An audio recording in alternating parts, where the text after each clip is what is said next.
And good morning, everyone, and welcome to the Board of Commissioners meeting for Monday, October the 7th, 2024, our regular meeting of the Cumberland County Board of Commissioners. I welcome everyone here, I sent a message, but I probably sent it to the wrong person, so I'm going to put the manager on the spot for just a second. But we all are aware of what happened in Western North Carolina to all of our neighbors, and some of us have friends, we have children up there in school, but I know that some of our employees right here and some of our first responders right here in Cumberland County are up in Western North Carolina helping out. So, Mr. Manager, if you could just give us a little bit about which ones we had go up there, and then after that, we'll probably have a moment of silence. I don't know if any of the commissioners want to say anything, and I know that when Commissioner Stewart does her prayer, we will hear, so we can pray for those folk that are up in Western North Carolina. Gary Crumpler, with Emergency Services, went up to the western part of the state. We've had some DSS employees, I want to say, possibly 10. I thought Al Foote was there until I saw him this morning. He was probably up there and back. And some other departments haven't reported out, but I've been in contact with the manager up there, and she said anything that they needed, she would reach out and let us know. All right. And I will tell you that to this board, and Commissioner Keith in a special shout out. Well, Commissioner Booth is actually up in the mountains. He had family members up there he went to check on, and he stayed up there to do some work. So that's where Commissioner Booth is. He notified me yesterday.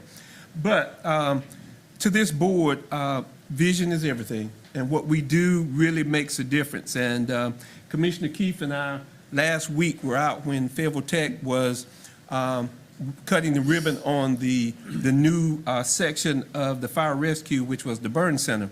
But we go back a couple of years ago when this board donated land and $10 million to Fayetteville Tech to build the fire rescue squad building, and then the swift rescue. And I will tell you that the swift rescue, we could not have built it at any better time. The Lord knows what we need when we need it. And as we were cutting the ribbon and talking to those folk, some of the swift rescue that's happening up in the western part of North Carolina had trained at our facility less than a week earlier. And so, that's one of the things that Cumberland County, we can stand proud of, that we had some forethought. We had Commissioner Keith, Freddie Johnson with the fire, Dr. Keene, who all came together along with Cumberland County and this board to be able to do that. Commissioner Keith, I don't know if you have anything you'd like to say. I just think it was fortuitous that we were able to do that. It does really work when we all work together.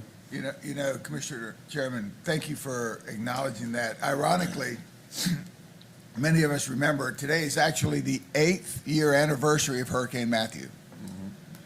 It wasn't that long ago, but of that, to my fellow commissioners, we saw a lot of holes.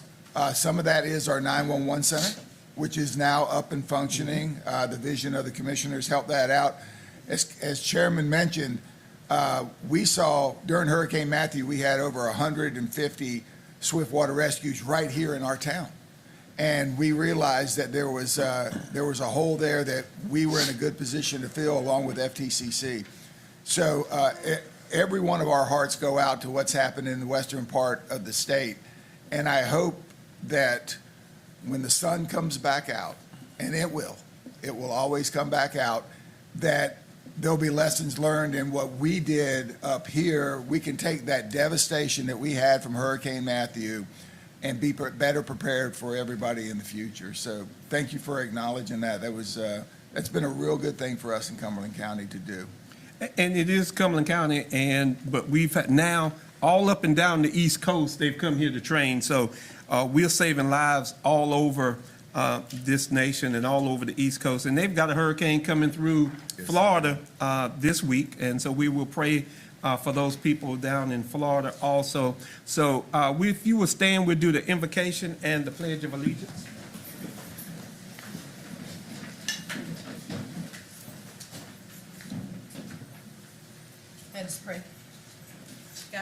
you for this day. We thank you, God, for the opportunity, God, just to come to you. And today, God, we come to you on behalf of those who are in Western North Carolina. We pray, God, for those who, family members who have lost their lives, God. We pray for those who are stranded there. We pray for those, God, who are even up there to help. We pray, God, that you would protect them, that you would strengthen them, and you would rebuild the community. God, we know that you are able to come in and take what looks like devastation and turn it into something beautiful, God. So we wait on the manifestation of that. We pray for each and every Cumberland County resident. We pray, God, for those who are in the path of the next hurricane. And God, we trust and believe that they will come out, God, safe. We honor you and we praise you and we thank you. In Jesus' name, amen. Amen.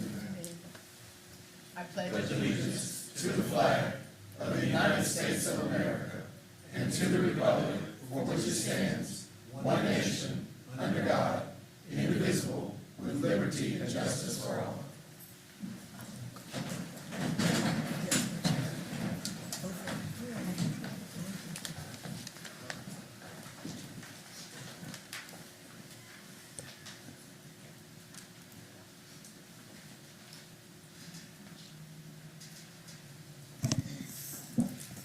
And as you always know that we like to recognize all of our county employees who do such an outstanding job.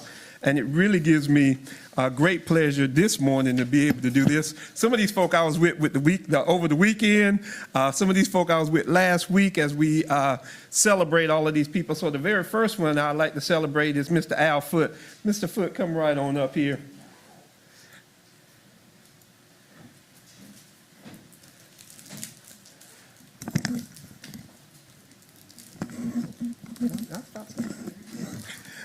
Come right on up. And this is Al Foote, who works at the Department of Social Services, but recently received the Order of the Longleaf Pine Award. Congratulations. Thank you. All right. Al has given this most distinguished award by Governor Roy Cooper, has been inducted into the Order of the Longleaf Pine. Let me give you a summary of the nomination outlines why our governor's office recognized Mr. Foote. For more than 30 years, Mr. Foote has been a pillar in the service of Cumberland County, devoting his career to improving the lives of some of the most vulnerable citizens in our community. From managing essential programs like the Department of Social Services Medicaid Transportation Program and serving the department's disaster coordinator to being involved in the recovery efforts following Hurricanes Matthew and Florence. Just apropos, right? I tell you.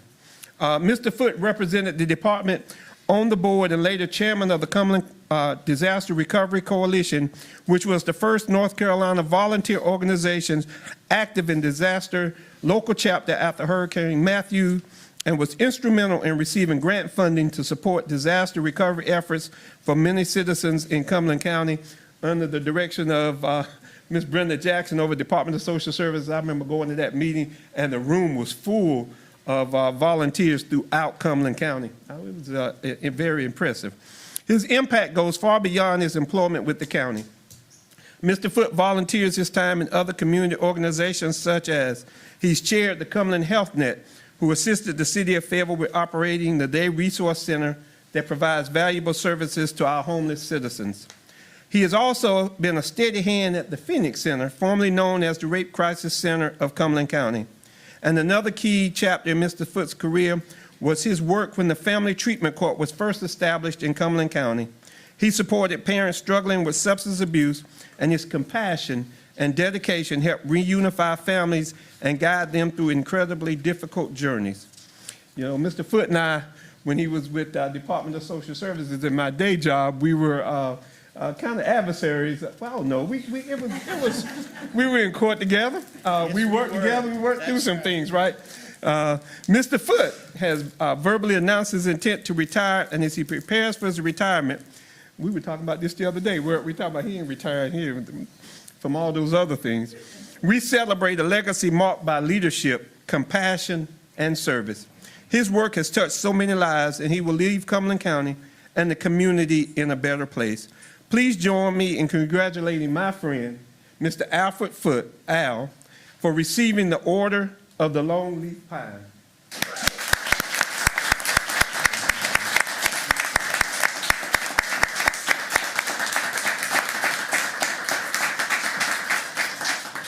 And it reads, State of North Carolina, Roy Cooper, Governor, reposing special confidence in integrity, learning, and zeal of Alfred Foote, I do hereby these presents confer the Order of the Longleaf Pine with the rank of Ambassador Extraordinary, privileged to enjoy all the rights granted to members of this exalted order, among which is the special privilege to propose the following North Carolina toast in selected company anywhere in the world.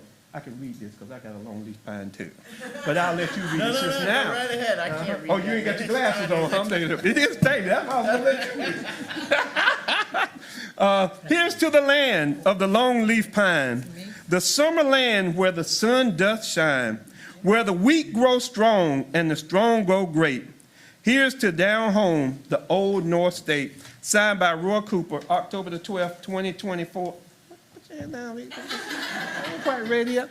We will recognize his daughter is in the room because I tell you what, we don't do this alone, and all of us know that. Family is very important. The time that he spent away from his family to be able to do this, especially during these hurricanes and these disasters, we want to thank you too for being there. Go back and tell the rest of the family that we really appreciate him. I'm a cameraman.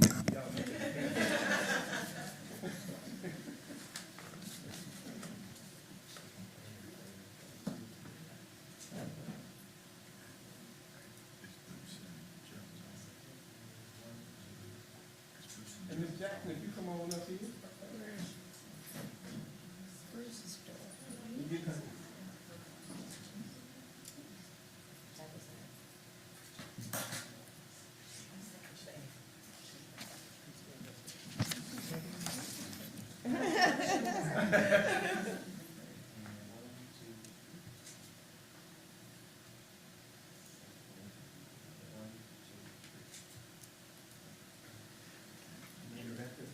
Thank you.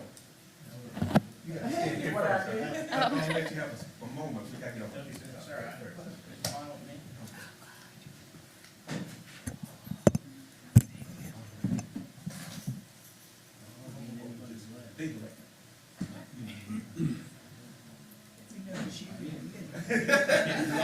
Y'all move over just a little bit.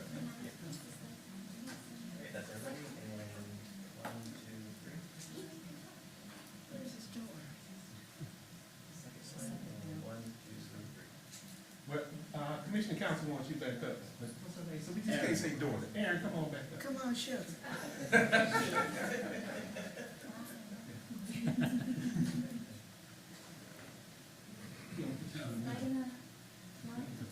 No, you're good. Okay, you're fine. Yes, you're fine.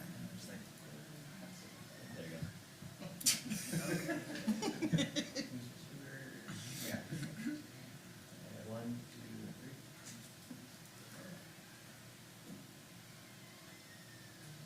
two, three.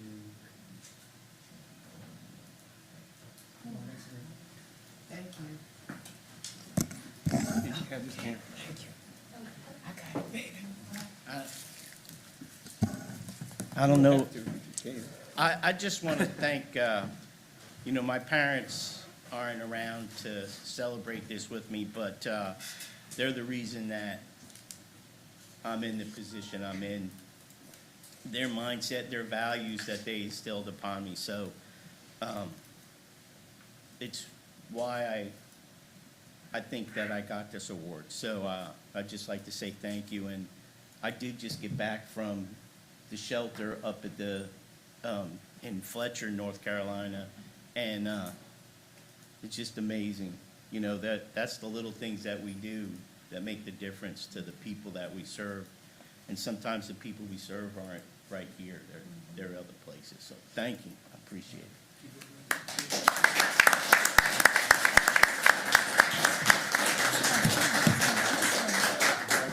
Thank you.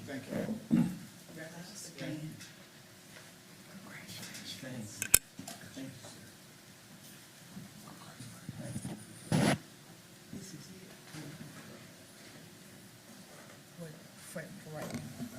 I call up Laverne Howard. I don't know where he going, though. I don't know where she going. Where you going? Where you going? I'm looking at this right here. Come on up here. And, you know, some of them are good.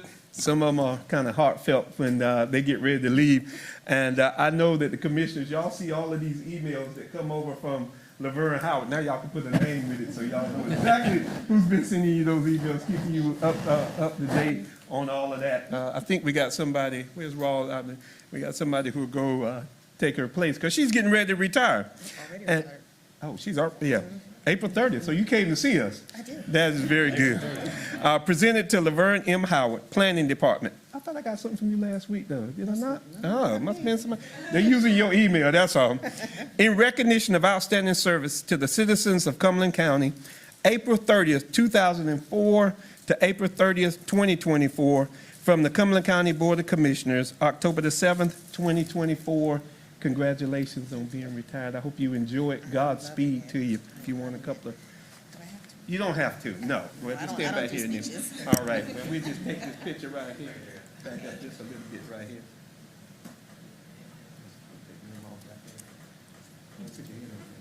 There you go. No, don't be covering your legs. No, no.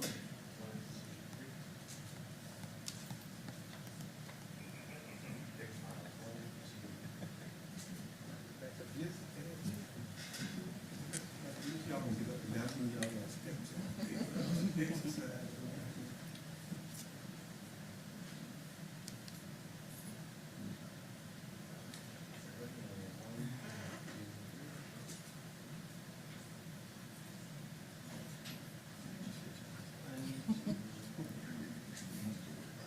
Rawls, you wanna come take a picture too?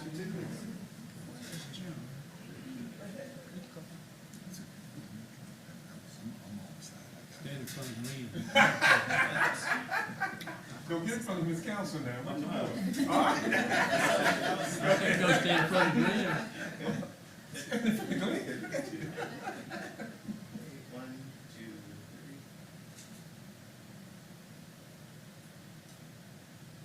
Second one, 1, 2, 3.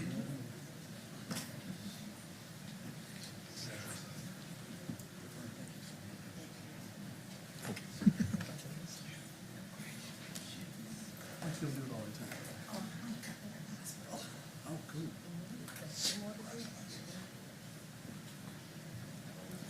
We got two more.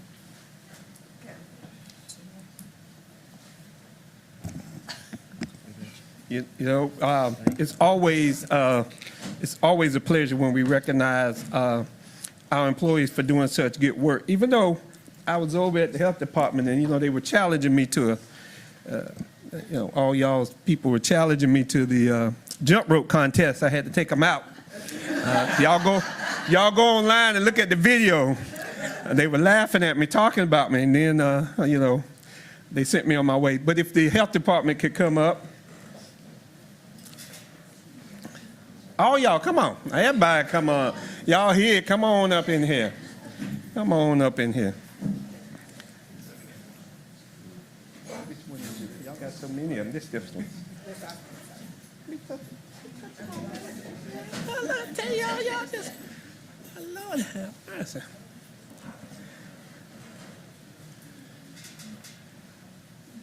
I don't know if anybody working at the health department.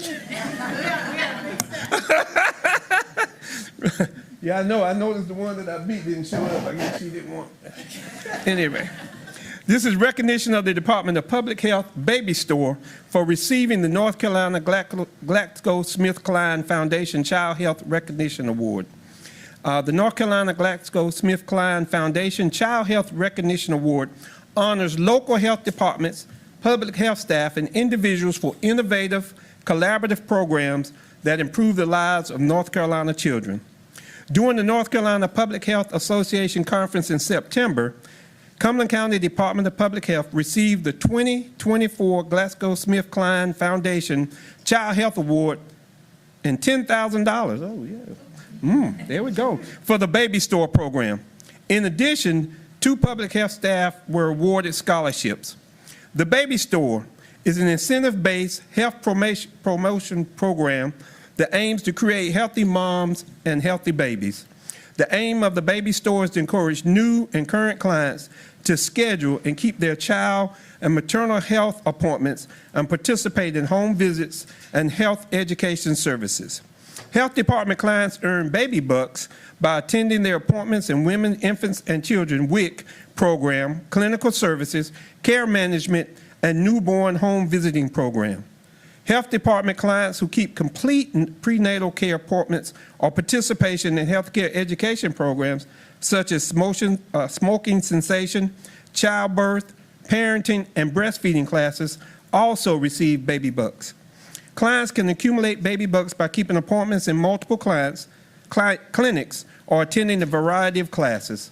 Once bucks are earned, they can be used at the Baby Store to purchase items such as diapers, baby wipes, clothing, car seats, sleep sacks, packs, and plays, and more. I might have had more babies if y'all had this when I didn't. Mine all grown now, I'll tell you. Just the innovation that y'all do. In 2023, Cumberland County set up 897 appointments for visits to the Baby Store. The Baby Store opened in 2010 and since then has become a staple of receiving health department services. In 2023, there were 897 Baby Store appointments. The health department is on track to exceed that number of Baby Store appointments in 2024, already doing 639 appointments completed by the end of June 2024. And so the Child Health Recognition Award, Cumberland County Department of Public Health Baby Store, Local Health Department Recognition Award 2024. Dr. Green, if you want to say a couple of words.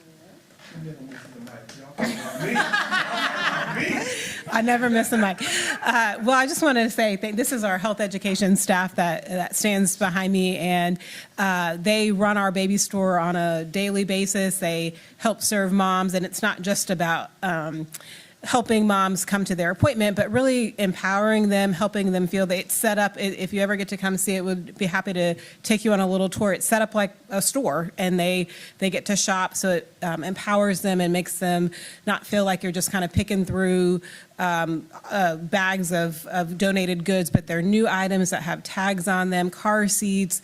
They will help you install your car seat, and they're certified technicians. So many thanks to our health education staff who do this day in and day out and really help our moms to and our babies to be healthy and safe in our community. So thank you all. You all are doing the work.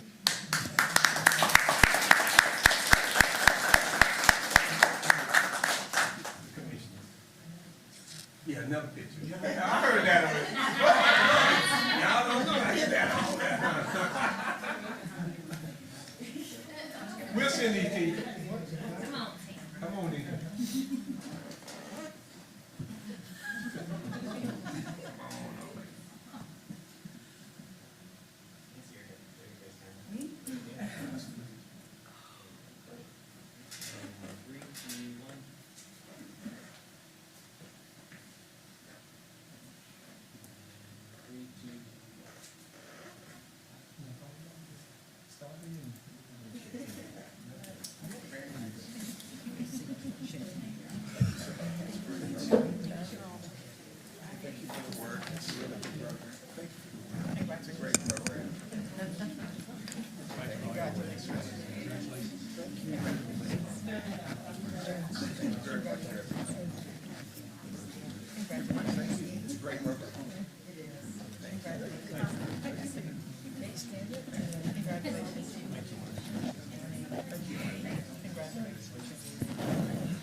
Congratulations. You can just stand right here. And always, two of our Cumberland County Department of Public Health employees were awarded scholarships at the conference held in September 2024. Amisha Gainey Jones, who's not here, but is going to be accepted by Dr. Green and Leah Roan, come right on up here. Huh? I remember that because that's my daughter's name, Leah. That'd be good. Were each awarded $1,500 scholarships to continue pursuing advanced degrees in public health. Congratulations. Yeah. All right. You wanna say anything? Well, continuing education, I think, is really important, especially for us in public health. We get folks that come from all different types of fields: nursing, health education, social work. So anytime we're able to give staff an opportunity, and the North Carolina Public Health Association gives them an opportunity to pursue that continuing education, we really want to be able to do that. So congratulations to Leah, and Amisha is on a well-deserved vacation today. But thank you and congratulations to you all.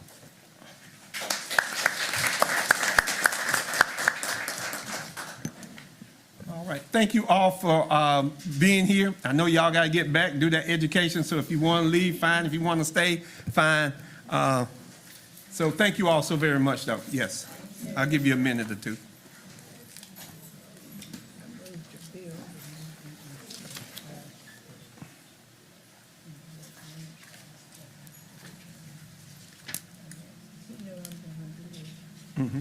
To the manager. All right. So, if you will, we'll go to the approval of the agenda, and I will tell you that on the consent agenda before you, commissioners, there are two proclamations. We would like to add those proclamations to the consent agenda, which is the Fire Prevention Week and the Firefighter and Emergency Services Memorial. If you add those when we get ready, we add those to the consent agenda. So I will go to the approval of the agenda. Mr. Manager, are there any additions to the agenda? No additions, but I would like to change the order for the items of business. I would like 4C, the capital planning model for Cumberland County Schools presented by DEC, to be item 4A. Okay. And 4A, consideration of design build contract for the government services parking deck, ratifying the vote from September 16, 2024. I would like that to be 4C. 4C, okay. So just a change from A to C. All right. No other changes? No other changes. With that, I would ask for a motion to approve the agenda. So moved. Second. It's been moved in second. All those in favor? That is unanimous.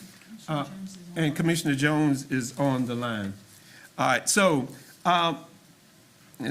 if you look, and I guess everybody would have seen, the agenda looks long because there are a number of items on the consent agenda. And so let me kind of explain what happened. So we had a meeting here on September the 16th. I think it was really bad that night. It was raining and everything. Commissioner Keefe had already said that he wouldn't be here. It was a heavy rainstorm, and so some of the commissioners didn't want to travel in that storm. I had one commissioner, Commissioner Stewart, said, "You should have canceled this meeting." But you know, sometimes we men don't take the advice we get sometimes. So we continued to have that meeting. We had Commissioner Booth and Commissioner Jones on the line, and so we conducted business and we took votes. However, in consultation with the attorney and looking at a recent case out of Anson County, anytime, always, when you do stuff, it makes bad decisions. But in Anson County, they had an issue with whether they had a quorum. They were trying to appoint a sheriff. We won't get into all that. But the essence of that, and I looked at the School of Government, they also put down a blog that says that in order to conduct business, even though we had them on the line, and we had actually 6 commissioners out of 7, because Commissioner Keith had already told us he wasn't going to be here. And this is a case of first impression. It hadn't happened before. The Court of Appeals ruled that in order to have a quorum, you actually have to have 4 people present in the room to be able to have that. We had 3. We did not have 4. The other ones were online. So in terms of that, just about all of our items that week were unanimous votes except for one, and we put that as an item of business.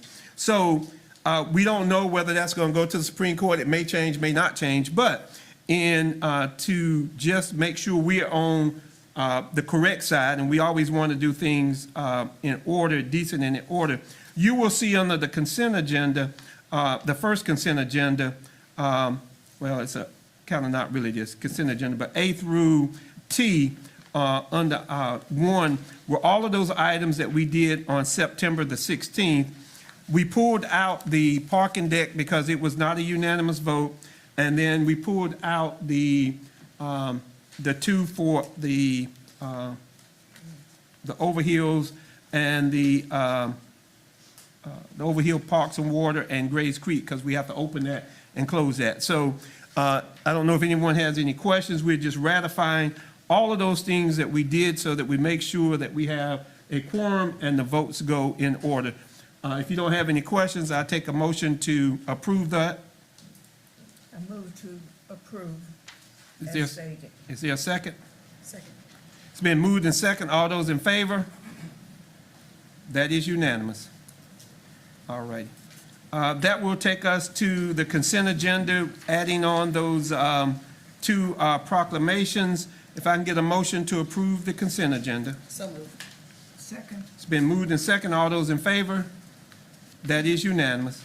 That will take us to the items of business, and we did this in reverse order. So the very first one is the capital planning model for Cumberland County Schools, presented by DEC Associates. Good morning, Chairman They're Adams. here this morning. Mr. Manager.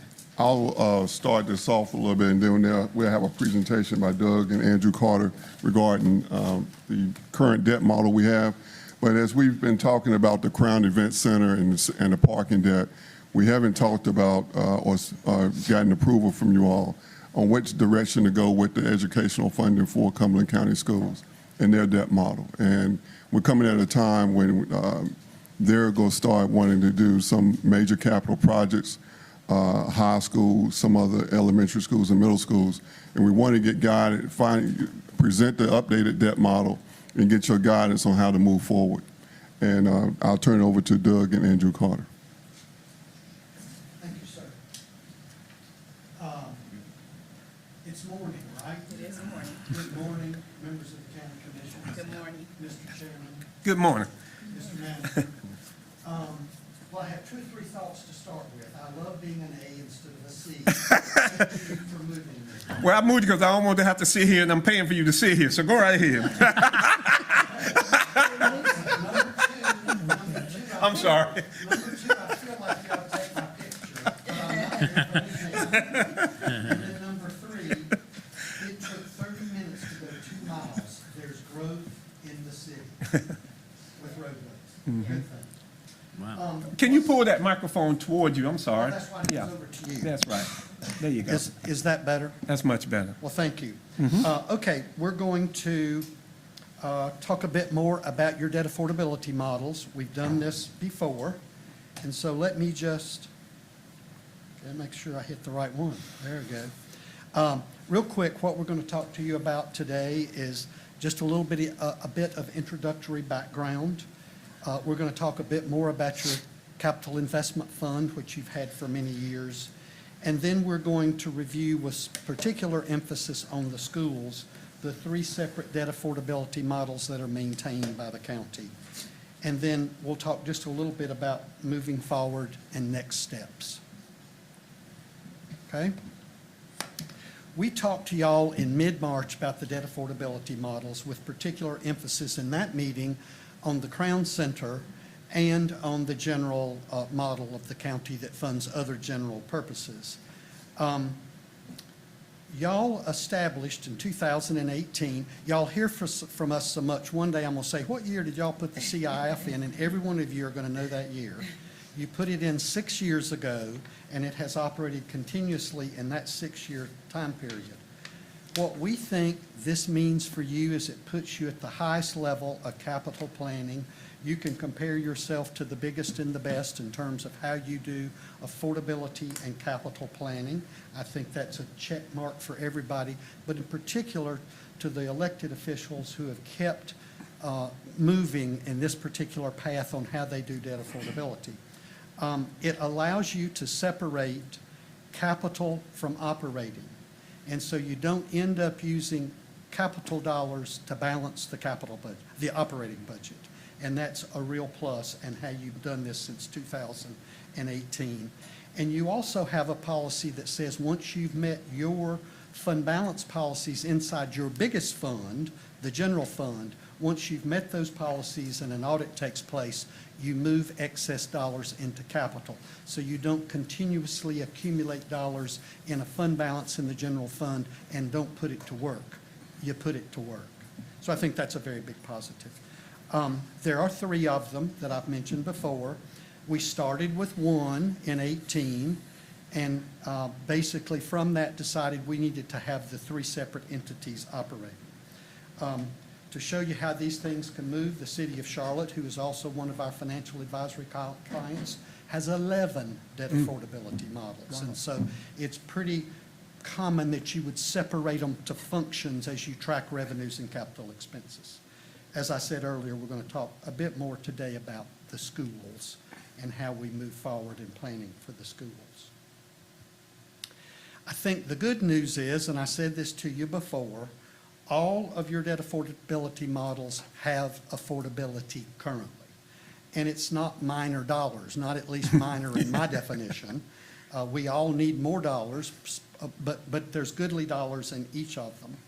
The other thing I want to say to you that I think is very important, and you've heard this before, if I asked the CPA in the room, Commissioner Faircloth, he would probably be able to state back to me what the assumptions and the metrics inside that model are.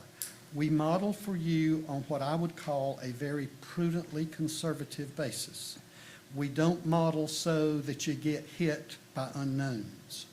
And so one of the great things that's going to help our debt affordability model, and I'm sure many of you have been reading and seeing this, particularly those in the business world, interest rates are finally falling. We're beginning to see interest rates right now get better and better. But we've continued inside your debt affordability model, modeling at higher interest rates so that we know we can bring a deal to you that you can pay for. Okay?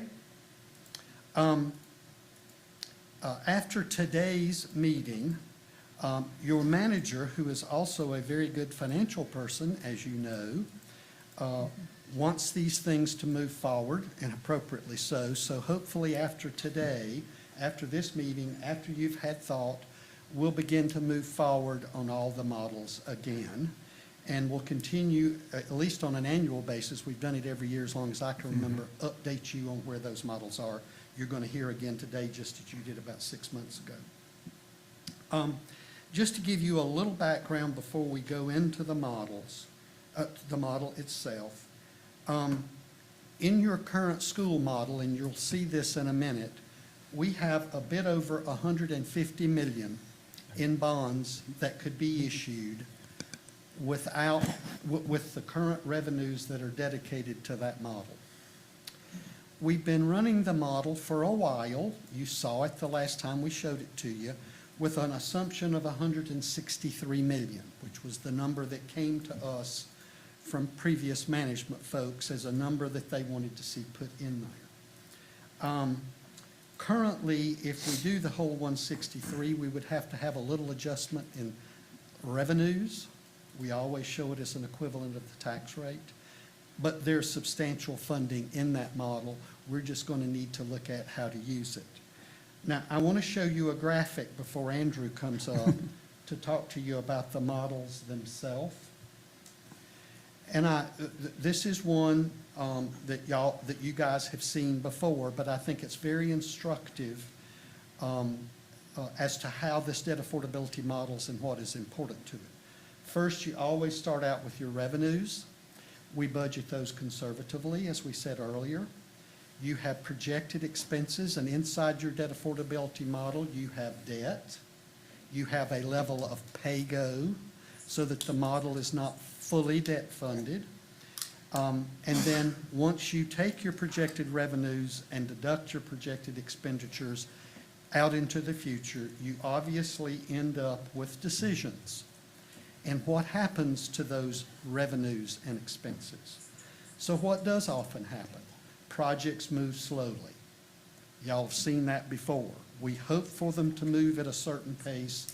It's pretty frequent that often they do not because of inefficiencies, but just because of planning and how long it takes to get something rolling. I will say to you, inside your debt affordability model, what impacts it in terms of how much you can afford more than interest rates is how rapidly these projects move.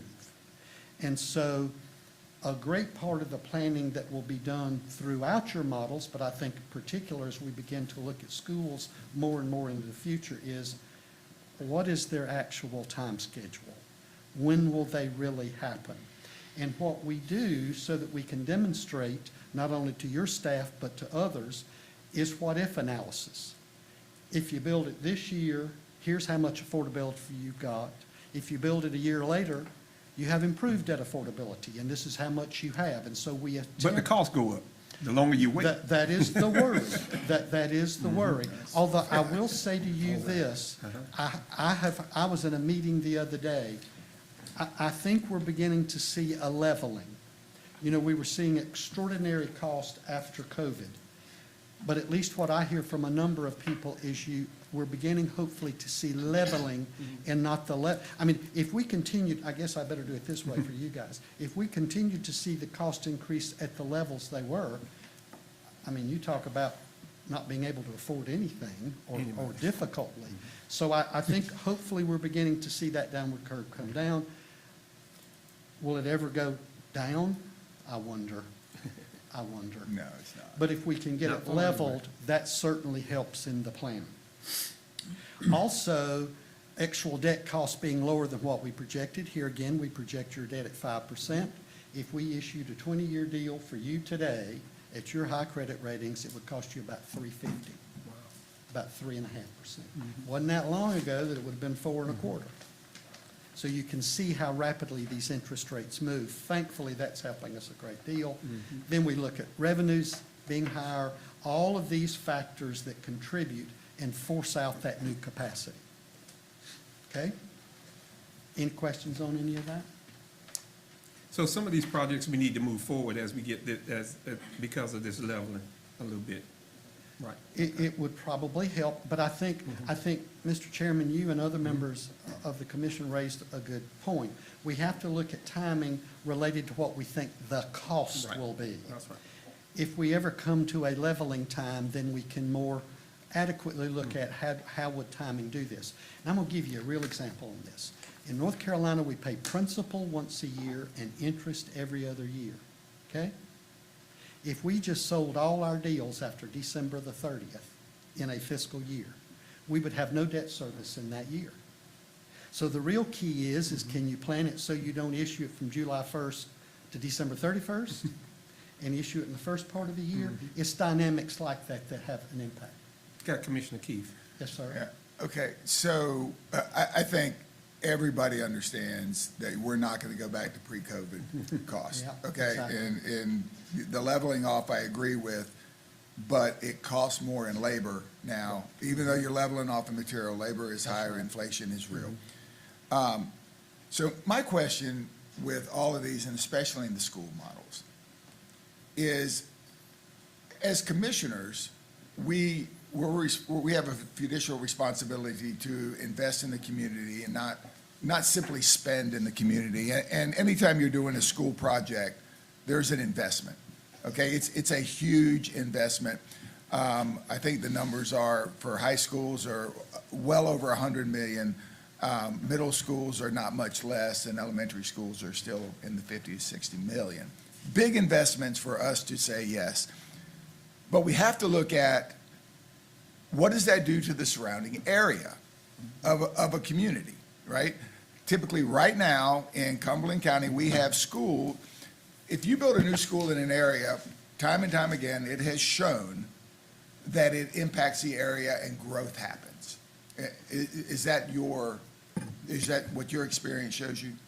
It generally is, yes, sir. Generally, so we can make that Unless you're assumption. replacing a school, Right, that's already there. certainly if it goes into a growth area, it will spur greater growth. To your point of replacing a school, And whether it be replacing a school or replacing a building, the event center, whatever it is.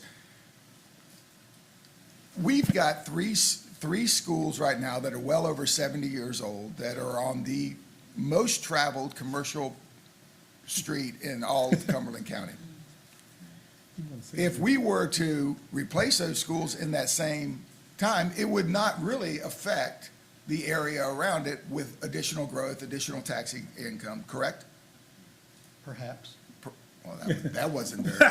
Well, that's on Scott, but he's basically talking about where it's already commercial. There's already and there's commercial, no it's other, already maxed there's no out. land to be able to build. It's already commercial. There's nowhere else to build there. Is that what So- you're going? Thank you, Mr. Chairman. Yes. So my point is, when we make these investments into big projects, we have to look at the surrounding communities. And do you ever look at do you do an actuary to say, okay, this is what the impact is going to be to the community around it? If it's already tapped out at the highest level that you believe it can be taxed, there's really no advantage to putting it in that same spot.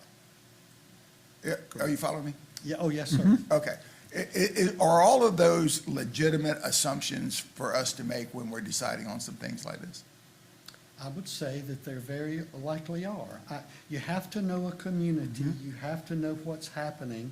What happens in many communities is the dynamics change and growth moves from It's one one side of side. town to the other. And Right. there's Right. gentrification in neighborhoods and things of that nature. But by and large, yes, sir, I Yeah. think that's it. Well, I know that we built 2 high schools in the last couple of years, and the growth around them has been phenomenal. Yes. That were empty lots area, and that, elementary schools, not as much, middle schools, not as much. But whatever the event is, will it include growth? And I think the answer is, historically, has been yes. Yes, that's Okay, correct. thank you for that. Yes, sir. Just so you will know, my firm does not test Right. what happens in that community in terms of tax values and all, but I think it's an objective that should be happening at some level. Well, I've got Mr. Utley right there who can tell me that the tax values He's in that smiling, look, area, he's like, the yeah, tax create value that has gone tax up value. substantially. Way to go, Mr. That's certainly Okay. something to Yeah. follow for sure. Did that answer, sir, All right. for you? Yeah, sure. Yeah, Okay, good. yeah. Mr. Andrew. Okay. All right. Okay, so now we're going to look at the 3 models and what are in them, and we'll go from there.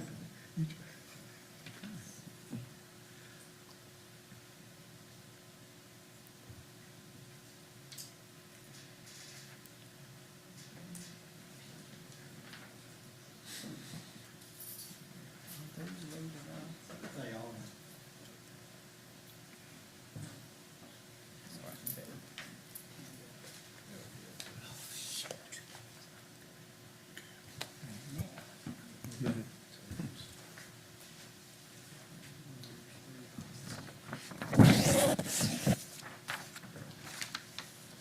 All right, so lots of numbers on the page. Will not ask you to memorize all these numbers, but this is the model, this is the general government model. You've seen this a number of different times. Let me see if I can zoom in. There we go.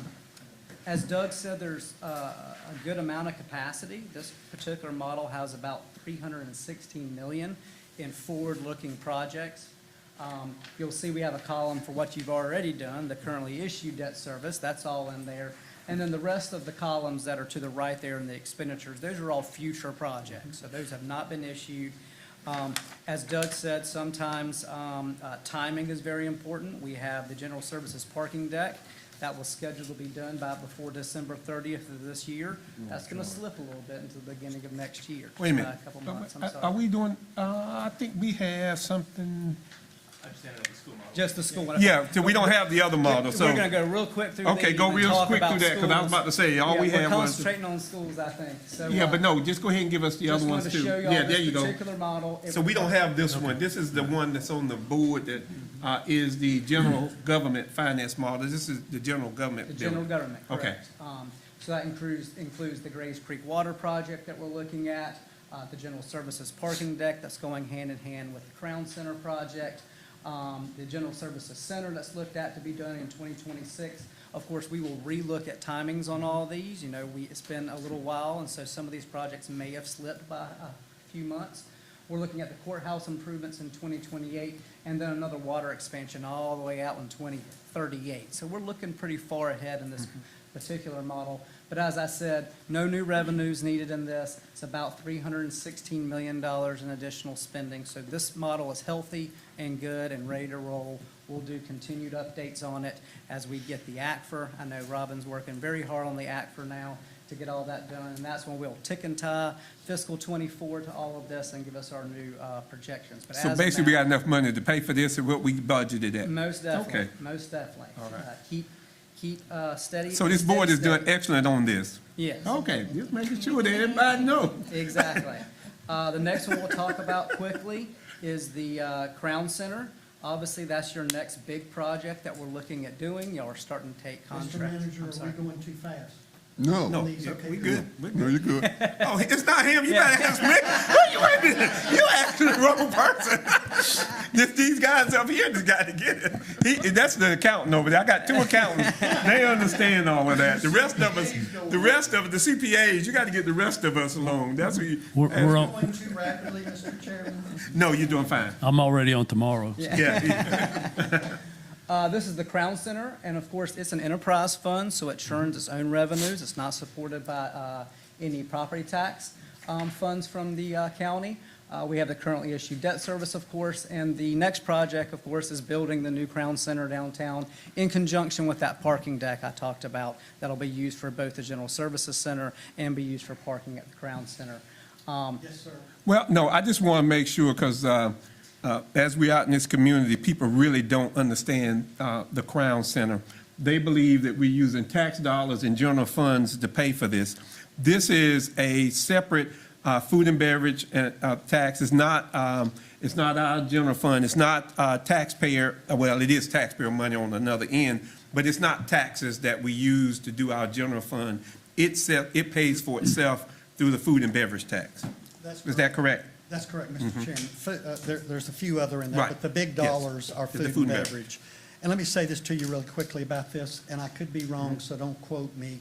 I think there are 4 counties that have food and beverage. Yeah, that's right. I feel so fortunate for you guys that you have that.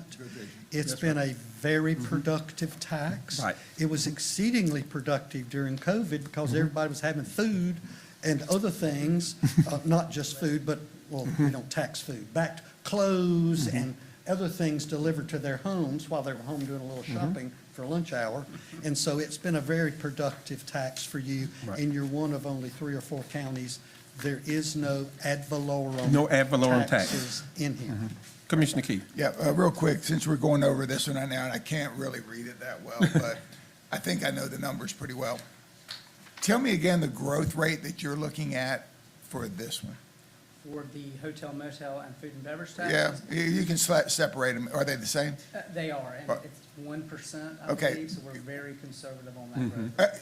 Just to give the audience, I think that we actually were, in the last couple of years, have been well over 3 or 4%, okay? So these numbers, Oh, and no, yeah. especially for the Crown, this has no private investment, and keep in mind that, yes, Greensboro, we're not Greensboro, but Greensboro had almost 40% of their Crown Event Center paid with private funds through opportunities that they had.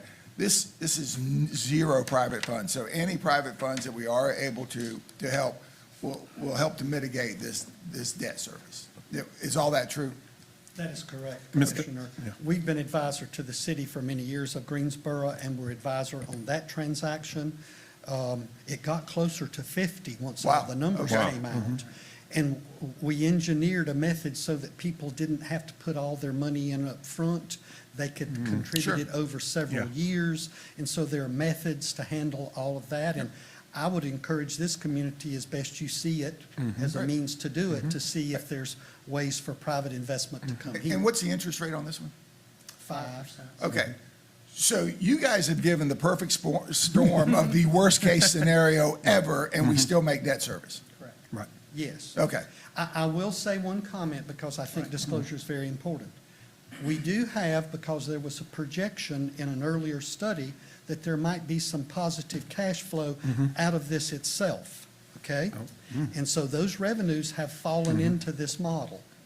but they're not significant enough, in my opinion, so that I worry if we don't achieve them that we can't pay the Right. bills. Okay, But thank that you. is in here. Mr. Manager. And I will also add, most recently, OVG that manages our Crown Event Center currently has just signed on with the city of Greensboro to run the Tanger outlets, the Tanger Center.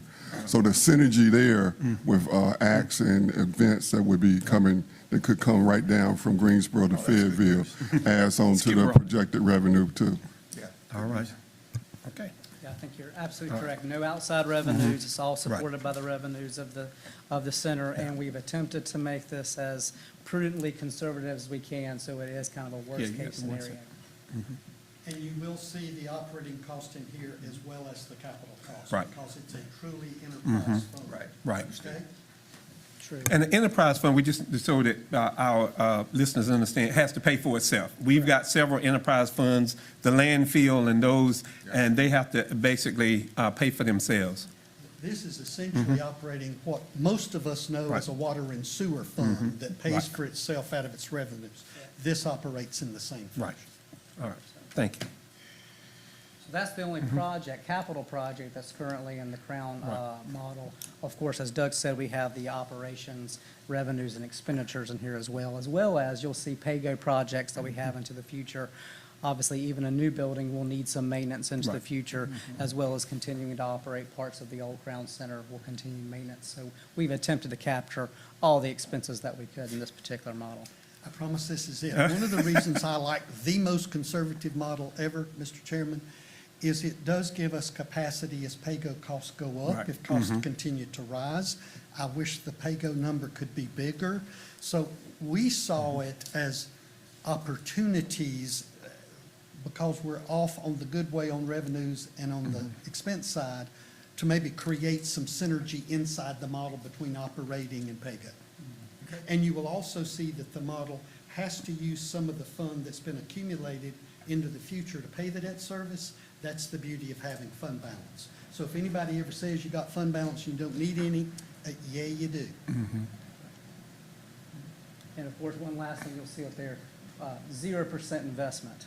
We did spend a Right. good amount of time for about a decade where you were not getting a whole lot of money, the money in the bank. However, now we're in a pretty positive arbitrage, so any of that also is just gravy to the model as it comes in, as we're in a time of positive savings and earnings. That's it on this model. Any other questions or concerns? Fantastic. The last one we'll concentrate on a little more is the education model. Similar to the other model, this one is predicated mostly on the sales tax revenues that we have come in that are dedicated for school services. You'll see there's a column for the already issued debt service. You'll see it's right around 5.5, almost $6 million until it starts dropping off. And this is where Doug said, and I'll point out, you're pretty heavily on the pay-go right now. Currently, about 2/3 of the money coming in from sales tax is being used for pay-go, and about 1/3 is being used for debt. As we issue new debt into the future, that, of course, churn, that makeup will change. But in order to, as we said before, about 153-ish million we could do in this model without any additional revenue. About how much? 100 and? About 150, 153, somewhere around there. Right. Based on some of our projections, could be handled with the current projections of the sales tax revenues that are coming in that would support this. The Now, last. and let me ask you a question. That's based on what we have now. So when we go to ad valorem, it will change even more. It's Y'all don't possible. have that because we haven't changed, so that's not in this model. It is not. So if there Okay. is a different change to the makeup or method of which y'all calculate sales tax, Right. and that's a positive or a Right. negative to y'all, we Yeah. would readjust what those projections would be in this model and then be able to give you new, which is part of kind of what we're Right. doing now. We're in that Right. kind of time period where the ACFR's not quite out. Right. We don't quite have our 24 numbers in there. And we would look and see what possible impacts that any change to ad valorem or the sales Right. tax makeup would be, that would affect this model or not. But currently, It's this is kind of good. what, this is Right. what we have with the current projections. And of course, the quarter cent is based on what we think your current penny is. I know we're coming up on revals and some other stuff. So that equates to approximately, as you see, about $600-ish thousand, even if the penny changes. And another comment I would make, Andrew, you see we've assumed a 2025 issue. Right. We've been talking about that for a while. I don't know how much planning has been done by the schools. I don't know where we are on all of that. That could move a year, and that would also help the model Right. as we discussed before. Correct. As Doug said, every 6-month move in the model has positive outcomes. Right. Because you won't quite hit as fast in debt service. But the last number we were kind of given was around $163.7 million for, I assume it was for one new school or a combination of a school and a couple other projects. That was the last request we had to look at. And so that's what's in this particular model. We probably need to do some work in discussing with the school system on what are the needs.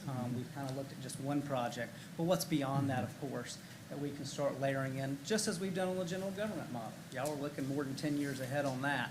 So that's probably where we need to do our next discussions is with the school board, tick and tie to the 24 ACRA, which we're starting to do now with Robin, and get our nice new platform to make projections, especially if there might be changes to sales tax allocations that might have positive or negatives to this model, and then be able to look into the future and possibly bring a more complete picture as we start working with the school system.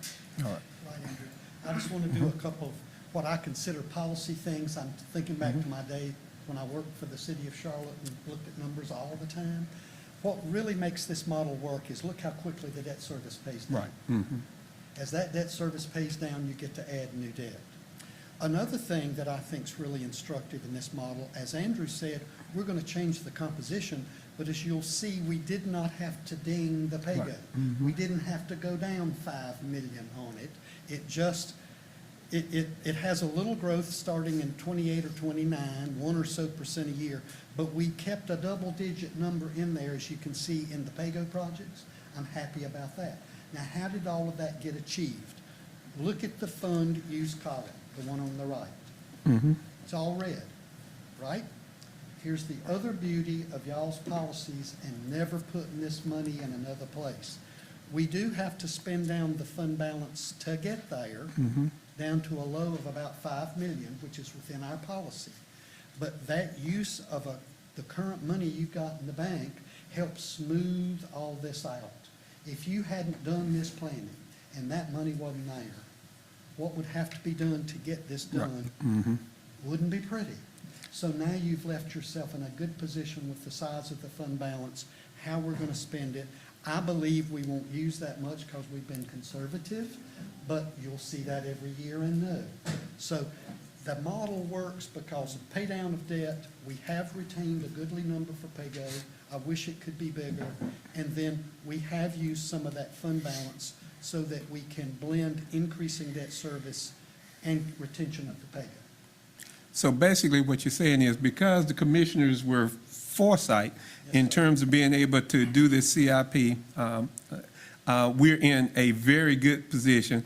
Our bond rating is high, and I go to the manager and all of that. So we're actually in a very, even coming out of COVID, this county financially is prepared to move forward on several of its projects that it had, that has already decided to do.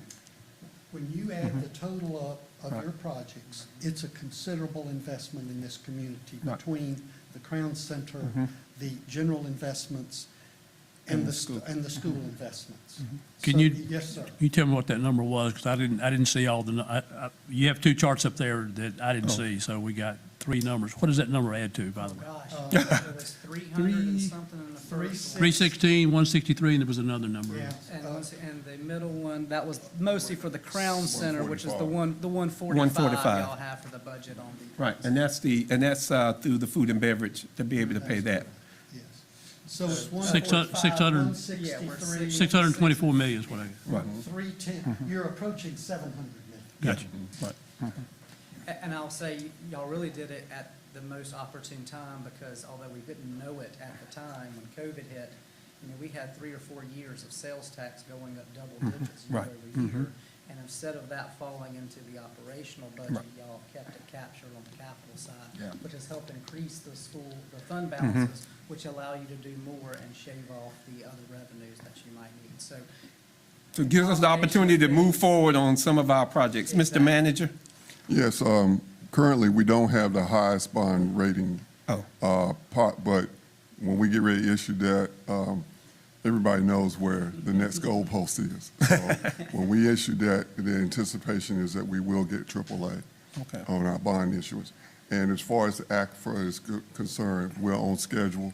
Everything is moving like it should. There's one issue at the state level that we can't control, but we could probably issue, if we have to, we'll be able to issue the report without that supplementary report that's required. Anything else, gentlemen? that's all I have. That's good news. You know, everybody doesn't come with good news. You all come with good news, great news. Can we go back just 1 minute to the final slide? He's got one more slide. Yes. And this will take 2 seconds. All right. Took that to find it. Is that it? Okay. Obviously, we stand ready with management to meet with school officials, have them understand how all this works, how timing works, how things of that matter works. And then we've got to go through a defining of the elements of a true affordability, what the costs are, where did you get them, what are the cash flow projections for them? We need to know what cash is being spent, the timing, all of those things. And then once all of that's done, So we'll we gotta be get the ready timing. to work with management, school as well as county management, and bring back a more fully developed affordability model. So we got to get some timing issues down, okay, Yes, sir. to be able to figure that out. Mr. Manager? That's what I was going to say. We wanted to make sure that we provided this information, then we had the authorization, start moving forward with the schools and trying to right-size their needs moving forward. As we mentioned, that's $660 million of debt, and although we have a funding model for that, it would be especially for on the school side, if we don't have to issue all of that, we would like to size the timing and everything. So you want us to, basically what we need to do is, timing is everything. I hear you about when to issue debt between now and December, so that on this, looking at this model with the funds that are there, we've already done, I guess, the Crown. Mr. Fairclough, we're looking at the parking deck, which he says is part of the Crown, so we'll go with that. So, but because we have been good stewards of the money, there is funds to be able to do these projects, so we need to move these projects forward. And we need to be able to, as you have these conversations, Mr. Manager, and our investment, to let, I guess, the school system know when we're looking to be able to move this. So I think it's fortuitous for us to be able to give you some kind of direction. I guess that's what you're looking for, Mr. Manager, some direction? Yes, and particularly, there's one high school, we need to start talking with the school about E.E. Smith and trying to figure out the right sizing of that school. Okay. So I think we need to go ahead and make a decision so you can have some idea of where to go, and our investment can talk about how we're going to fund these. So, yeah, I would entertain a motion, if I could, as to what I'm hearing from the manager and our investment people is they got to have some time and they need to know. So, Commissioner Council. Okay, I move. Okay. I hope I've got these parts right. I hope I have. I moved to build a new E.E. Smith High School and direct management and staff to determine financing, to direct the chairman, first of all, to notify the school board that we're not choosing Fort Liberty. All right. If I can get a second? A second. Well, we do it in-house, so we. Second. Oh, All sorry. right, that's fine, that's quite all right. It's been moved and seconded, all What did I those. do wrong? Nothing, we just had to get a second. It's been moved and seconded, all those in favor? You gonna vote for your yeah, motion? I'm voting. That is unanimous. All right. Thank you, gentlemen, so very much for being able to do that. I think you've given us a lot of information, great information for this community. And also, we've given direction to management of how to move forward. Thank you, All Mr. right. Chairman. We Thank enjoy you. our visits with you. Always, when you come with that kind of information, it is always good. All right, that will take us to consideration of proposed schedule, standards, and rules and timeline for the 2025 property tax reevaluation process. Mr. Manager, I would tell you, and I got Commissioner Fairclough here and Commissioner Keefe here, you know, we do this on an 8-year cycle. We may need to think about, I think we miss sometimes you can miss some of the growth if you wait on these 8-year cycles. You don't have to do it pursuant to the statute. So I know we're getting into this 2025. Well, I'm gonna get to you, and I think we might need to think about how we do this in the future. Mr. Manager.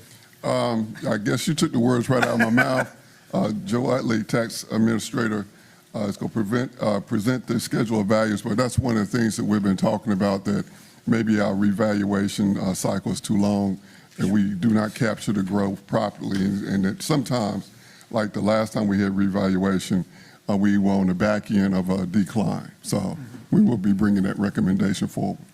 Commissioner Fairclough. I would point out to what you're suggesting is not unprecedented. If I recall, in '96, we did it on a 4-year basis.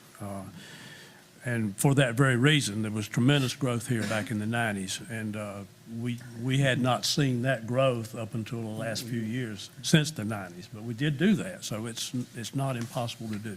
Commissioner Keefe. Yeah, thank you, Mr. Chair. This has been discussed almost every time we come up, because timing being what it is, we've had significant changes in the housing market and real estate market around the same times we did it.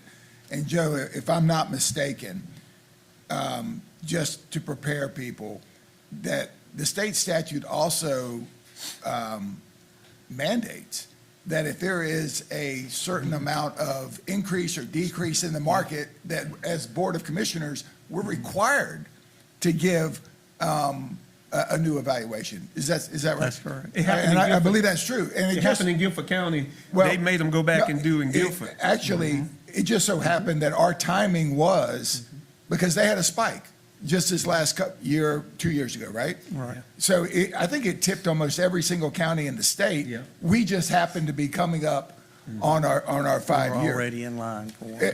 Now, I imagine there's significant cost also, though, to do a reevaluation and a timing issue every 4 years. Do you happen to know what that is? I do not. I do. Well, what does it cost us to do it this time? Do you have any idea? Not off the top of my head, no, sir. Okay. All right, but this is talked about all the time, and there is some wisdom to it, but the way that these markets in real estate have fluctuated in the last 16 years, you go back to 2008 when the market crashed, and that was one of the times that we did it. That's right. And so if you're, to this degree, and I'm sorry, Mr. Chair, but Oh, go ahead. there's something that's passionate about me. To this degree, we had, housing was going through the roof a year ago. That's right. So that's where Joe's comparables are gonna be.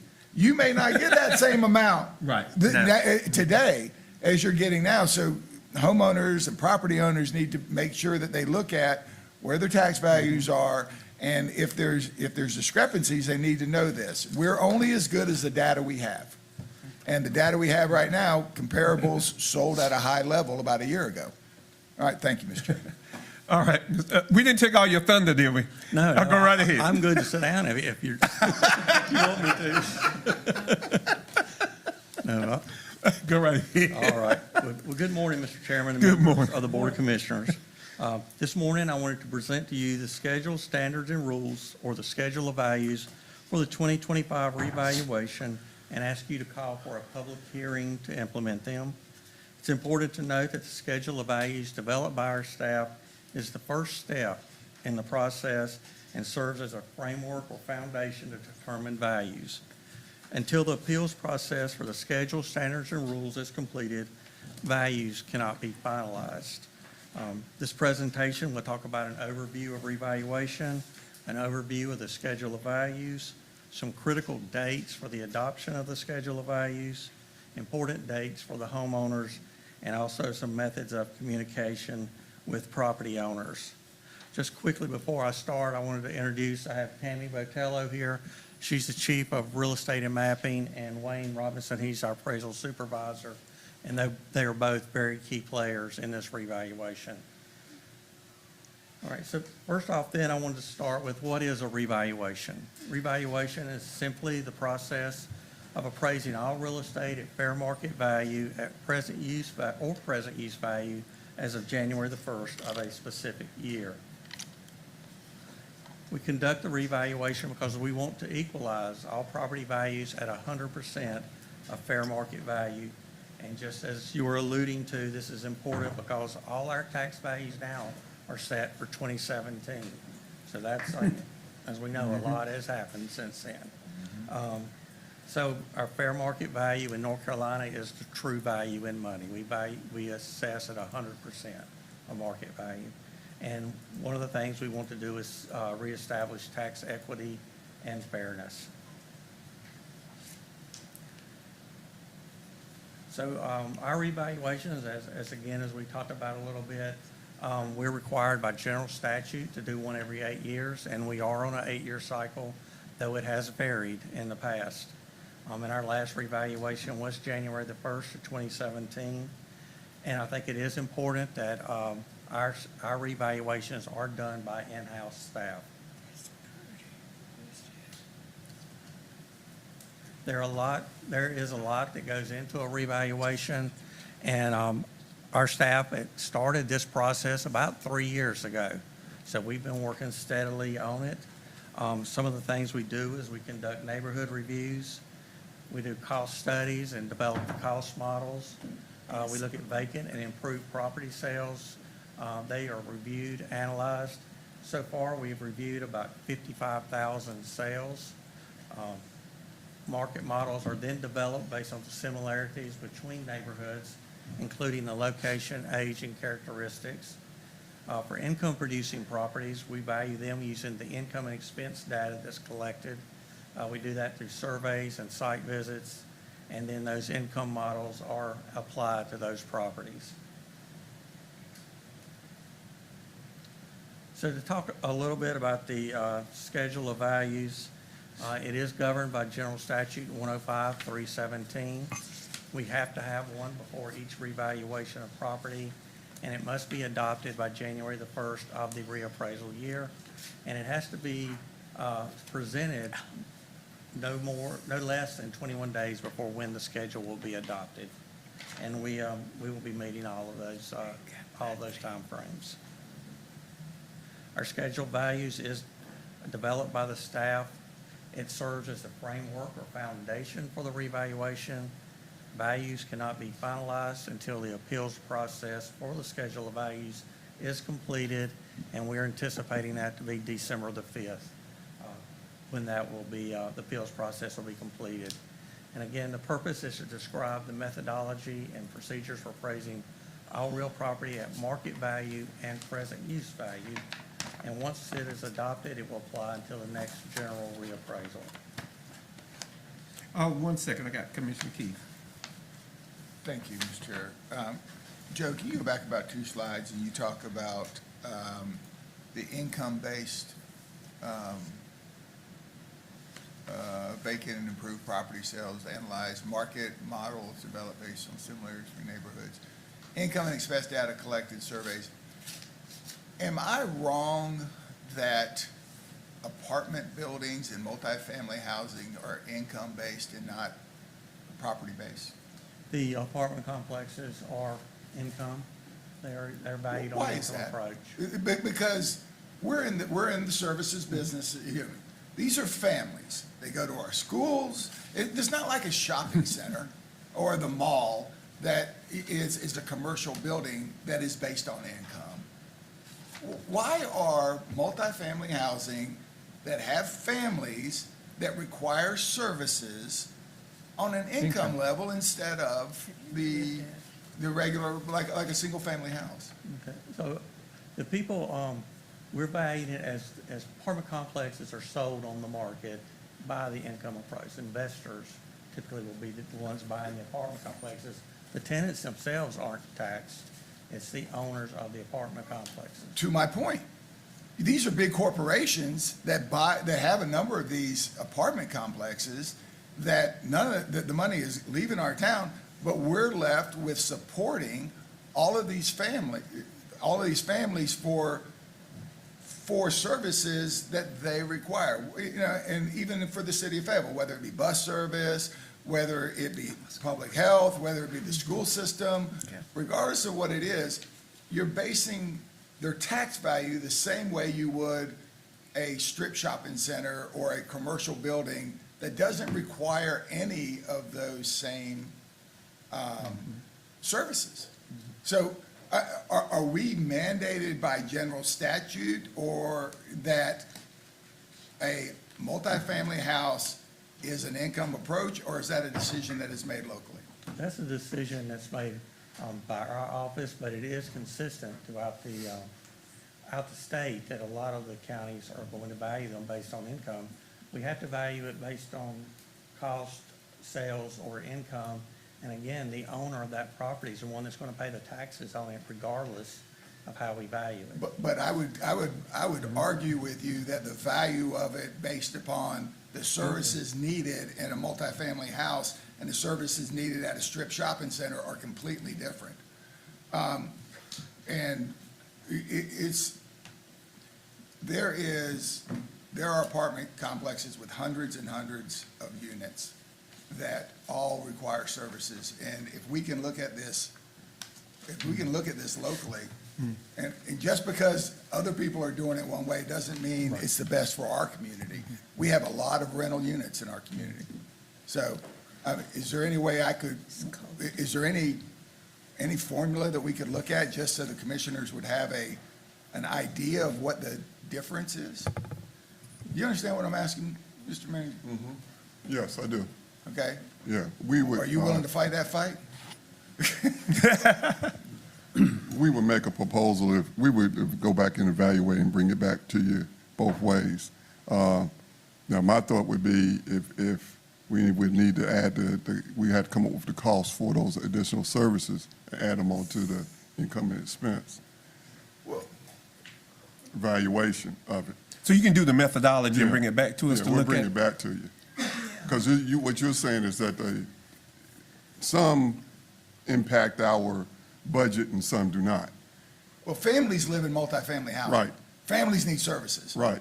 Businesses are in commercial industries, Right. but we're evaluating the same exact way. Right, and and if I'm hearing you correctly, we would need to come up with some type of methodology or metric where we added on the value of the services that have to be provided to those families to the value of those I'm rental willing to bet units. somebody's doing it. Yeah, Yeah. so, yeah, we can look at that and we'll bring you back All right. something, what we find out about that. You don't have to wait long for me. You gotta do it quickly. You gotta do it We'll do quickly. it quickly. And I can talk to the county manager about that. I don't really see, we're going to value the properties at 100% of market value per the statutes.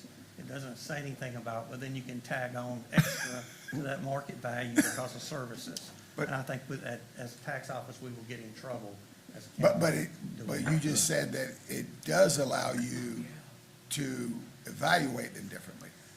It allows us to decide on the cost value, the So sales it's the value, value. or the income Right, value. We developed the three approaches to value. So we need to know the three approaches is what he's saying. What's the difference between the three approaches? And they should support each other. Right, well, we'll find out, won't we? What do you do with a single-family house? At what level, at what? We do the market value and the cost value. Okay. If it's a rental and it was necessary, we could do the income, but typically it's just market and cost. So the same way that you would do a rental house is, I guess what I'm asking is to do a rental multifamily house, which is, So you're saying value each apartment complex unit, if there's 100 units, value each unit well, separately? I think math takes care of that. I mean, if you have 100 units and you have a valuation, you divide it by 100 if you know what the individual. I'm not saying individual apartment owners pay an additional tax. I'm saying that the evaluation of the tax should be based upon the support that a typical single-family house would get. I mean, the apartment complex, when you value it at the income approach or whatever, there is, they are gonna pay stormwater, they are gonna pay solid waste, they're gonna pay those extra fees. Are they paying school? Are they paying a school fee like a Cumberland County taxpayer would for property? There's, On, Or they paying? I'm, on my property, on my home, I don't, there's not a school fee listed. Yeah, well, you're paying it in your county tax. Right, and so would be the apartment complex that's paying income value, they're paying in their taxes. So you're gonna look at that and get those three methodologies for us, okay, Yeah, we got it. Okay, thank you. So, all right, you got now let's see if that. I can remember where I was. Keep going, we did that. All right, so a couple of But times. don't read it to us, we read it, you just kind of give us a synopsis of it. Okay. You keep reading each line, we don't really need to have it that way, Joe. Not that I'm pushing you, but we got this in advance, and so if you Okay. give a summary so that the people will understand what those Okay, are. well, I mentioned a couple of times present use value. You hear the schedule of values and you think of one schedule of values. There's actually two. And one's for typically the market value, and then one's gonna be for the present use, which of course is agricultural, forestry, and horticulture. So looking at the schedule today, we did the presentation for the schedule of values, and I'm asking the board to call for a public hearing. October 21st will be the public hearing. November 4th, then the board would adopt the schedule of values. November 5th, which then we will have an ad in the paper for 4 consecutive weeks advertising that the board has adopted the schedule and it can be appealed to the Property Tax Commission. And then on December the 5th, the appeals period would end. And at that point, that's when we can start setting values in anticipation of mailing notices. Well, I would say on that 30-day appeal, fine to put it in the paper. I don't know how many of y'all get the paper anymore, but we need to do it on all our social media. Brian, you got that? The people need to know, so you do it on cc.gov, we do it on Instagram, all of our sites. By law, we're required to put it in the paper, but we want to make sure all of our citizens have that information at hand. So if you get with PIO, we'll meet the statutory requirement pursuant to the attorney, and then we'll just do a bigger thing so that everybody has that kind of information. I think that's what we want to do. Okay. So if I can get a motion to approve the calendar for schedule of values. That's my motion, Mr. Chairman. Second. It's been moved in second. All those in favor? That is unanimous. All right, go right ahead. The actual calendar for property owners, I am anticipating mailing notices in January, probably towards the end of January. Then informal appeals will begin. There's multiple methods that taxpayers can appeal. There will be an appeal form on the notice. There will be a section they can return. We'll also have a call center, and we'll Okay. accept walk-ins. We'll have appraisers on duty. Our Board of B&R will convene on April the 7th. We'll typically have day meetings, but we will also schedule night meetings for those that can't come during the day. The board will adjourn on May the 30th from accepting timely appeals, but they can continue to sit through the end of the year to hear those appeals. All right.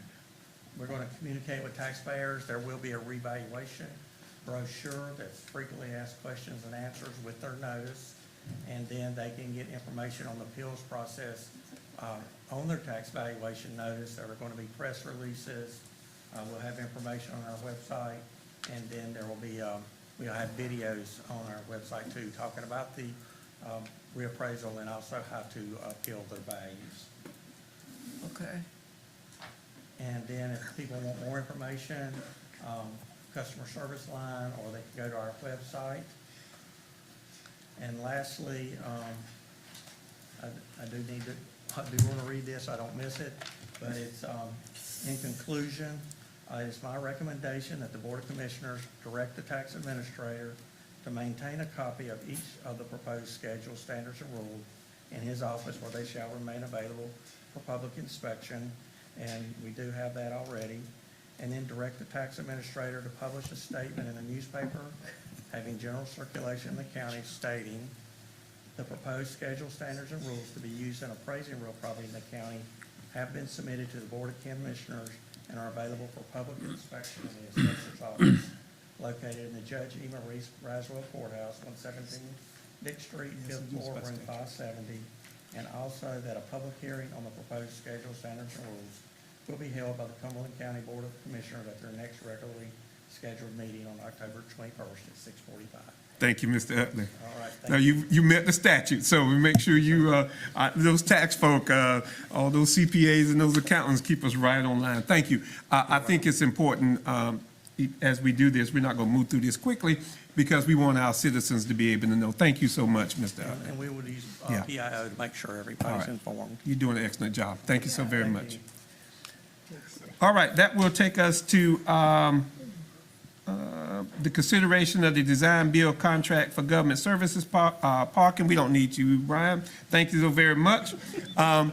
We heard this, and this was presented at the September 16th meeting. This just, what it does is, y'all got a, what you call it? And the reason we didn't put this in the consent agenda is because Commissioner Fairclough was a no vote. So this is a consideration. So if I can get a motion for the contract, the design build contract for government services parking deck, to ratify that vote from September the 16th. So moved. That's my motion. Got a second? Just say second. Got a second? Okay. She made it, you seconded it? So she have it, It's okay. cold in All here. right. We got a motion and a second. All those in favor? Voting in favor, Commissioner Council, Chairman Adams, Vice Chairwoman Stewart, Commissioner Key. No. Commissioner Jones, what is your vote?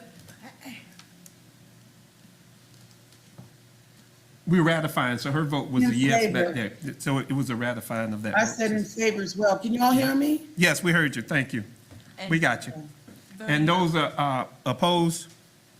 Voting is oppositions, Commissioner Fairclough. All righty. All right, thank you so very much. That takes care of our items of business. That takes us to nominations. There are no Chairman. nominations for appointments. We will pull the name of Mr. Pone and Mr. Bree, so we only have one name. The Fayetteville Technical Community College Board of Trustee has one vacancy, and we will appoint Dr. Andrea Dickerson, and that is my motion. Is there a second? Second. It's been moved in second. All those in favor? That is unanimous. All right. So with that, again, because of our September the 16th and not having a quorum, I'm going to recess the Board of Commissioners meeting right now, and I'm going to convene the Grays Creek Water and Sewer District Governing Board meeting. And this is to ratify those things that were on the September 16th, 2024 meeting, which was the resolution for funding. If I can get a motion to approve. So moved. Second. It's been moved in second. All those in favor? Unanimous. All right. I will adjourn the Grays Creek Water and Sewer District Governing Board meeting, and I will convene the Overhills Park Water and Sewer District Governing Board meeting. Again, this is the September 16th, the resolution for funding assistance for the Overhills Water and Sewer, ratifying that and voting. If I can get a motion to approve. So moved. Second. It's been moved in second. All those in favor? Unanimous. That is unanimous. I will adjourn the Overhills Parks and Water Sewer District, and I will reconvene the Board of Commissioners meeting. And if I can get a motion to go into closed session for attorney-client a matter pursuant to NCGS 143-318-11A3 and real property acquisition pursuant to NCGS 143-318-11A5. So moved. Second. It's been moved in second. All those in favor? Unanimous. That is unanimous. Chairman. Just before we go, I do want to send out to Commissioner Jones our condolences. She is coming back in from South Carolina. She had a family member, two family members that were, a tree fell on them, and she told me I could tell that, and they passed away. And so she went down there to be with family. So our condolences and our prayers go out to Commissioner Jones and her family in this. Right Mr. quickly, Mitchell. before we go into closed session, we get ready to have the opening of the ribbon cutting for the Seaford Resource Recovery Center. We wanted to make sure that you all were okay with this sign. Can't read the Cumberland County. Yeah, I mean, come Well, on. it'll be larger. It'll be larger. I know, This- The resources, why? What, can we get the Cumberland County? Cumberland County, we'll take care of that. Okay. Well- And the lettering at the bottom. You can't even read the opiate response team It'll be down at dark. the bottom. It'll be white or we'll Okay, Okay. yeah. We want to make sure the concept. It's kind of what I do in life. Yeah, he does that. All right, we'll go into closed session. All righty. I don't know.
our closed session item, closed session. I take a motion to come out of closed session. Second? It's been moved in second. All those in favor?